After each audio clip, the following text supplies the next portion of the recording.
Quit India movement ने शुरू की थी ना, That's right. बट उसको भी इन्होंने पकड़ के 3 साल के लिए अंदर अंग्रेजों ने कर दिया था। तो कहाँ थे ये सारे बाकी रेवोल्यूशनरी जो while they were sitting in jail, ये इन्होंने आके इनकलाब क्यों नहीं किया? Why couldn't Subhash Chandra Bose do it then when this quit India movement के बाद बाकी कांग्रेस जेल में थी? इनके पास कोई जवाब नहीं है यार, इन लोगों के पास। Right, sir. So Sir, I I have think given you the whole scenario.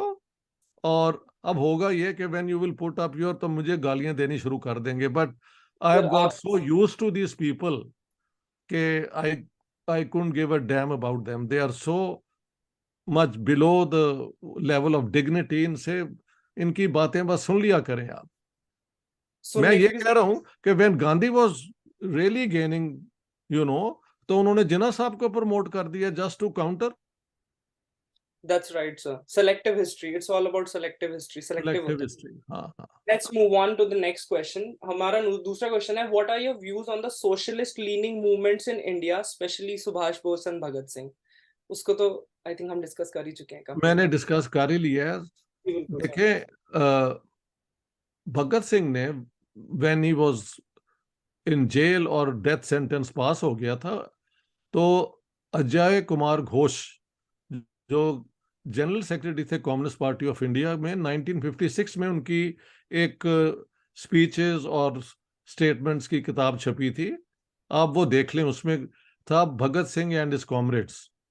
You know, Ajay Kumar Ghosh was also arrested and put on trial, but release क्योंकि कोई उनके खिलाफ वो मिला नहीं उन्हें evidence.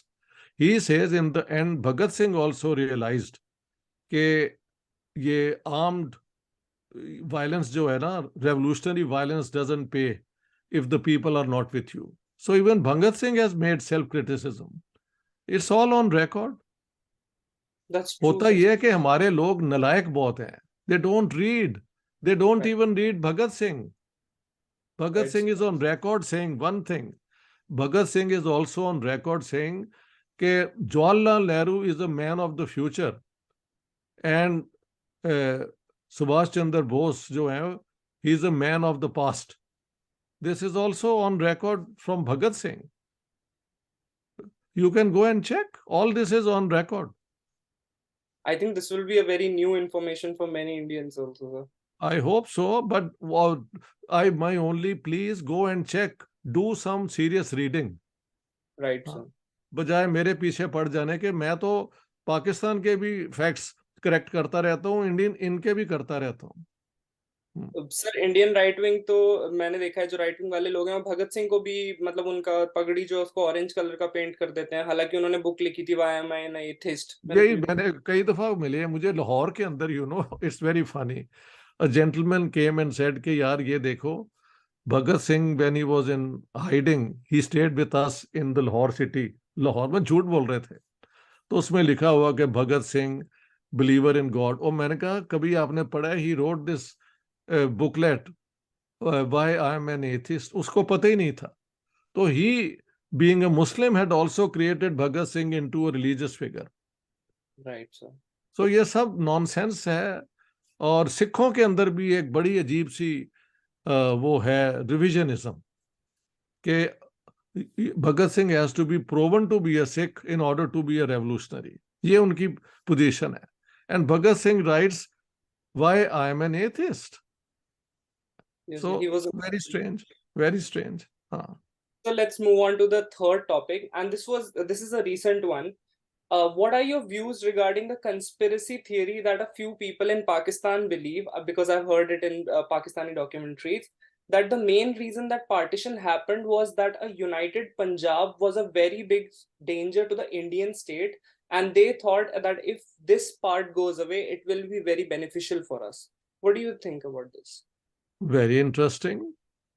Yeah. This is one of the most absurd sort of things, और महल ये आयशा जलाल ने पैडल की है। फर्स्ट जी of sir. All first of all देखो, पंजाब जो है उसके अंदर यूनाइटेड पंजाब अगर रहता तो सिर्फ 57.1% मुसलमान थे।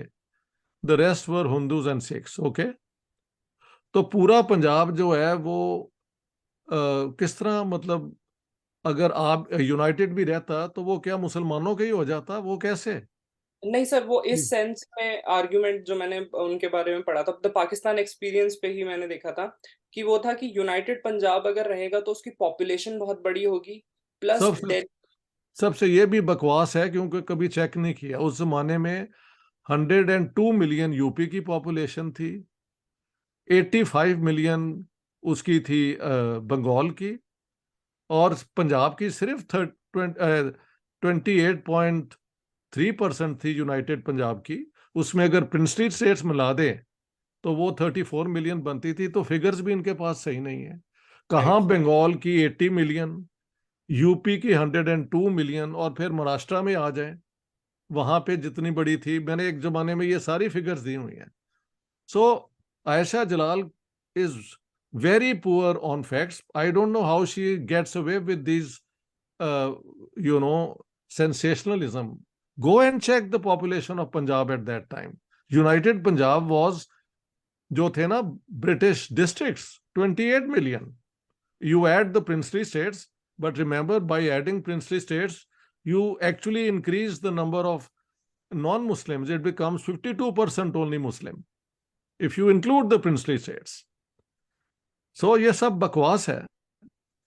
Right sir. बंगाल की पॉपुलेशन देख लो, उसके अंदर 48% हिंदू थे और 52% मुसलमान थे। अब आ जाओ यूपी के 102 मिलियन, जिसमें only 14% were Muslim, the rest were Hindus. Maharashtra में आ जाए, I think 12% were Muslims, the rest were all Hindus. Gujarat में आ जाए, I think 10% were Muslims, the rest were all Hindus. तो अगर इस तरह काउंट करता जाए तो Punjab is nowhere in terms of population. It makes no sense.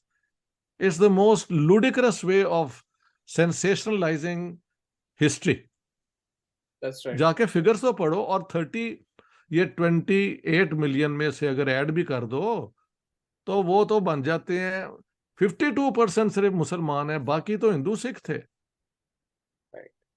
तो वो पूरा पंजाब क्या कर देता जिसके अंदर इतनी बड़ी पॉपुलेशन गैर मुसलमान की थी, और लैंडेड प्रॉपर्टी और ट्रेड और कॉमर्स तो सारा हिंदुओं के और सिखों के पास था, जो रियल पावर होती है इकोनॉमी की। Right sir. आयशा जलाल और उनके जो फॉलोअर्स है ना, वो बस जाने ही दो। ये जी दे sir. Get away with murder, मैं कहता हूं, when it comes to facts. Check कर ओके। लो यार, यूपी की पॉपुलेशन चेक कर लेना, बंगाल की कर लेना। बंगाल में तो चलो 52% मुसलमान थे, 48% हिंदू थे। तो पूरा बंगाल इनकी जेब में कैसे आता? एक बात। और इन दोनों को ऐड कर लो, 80 एंड 28 मिलियन, तो सिर्फ UP is almost the equal. Same size. And then add all the other provinces, the total population of Muslims in India was 24.9% at that time. Right sir. तो वो किस तरह कर जाते हैं? यानी ये क्या जादूगरी है, क्या कंस्पिरेसी थेरीज हैं जिनका ना सिर है ना पैर है, ना कोई अकल की बात है। And people keep peddling this theories.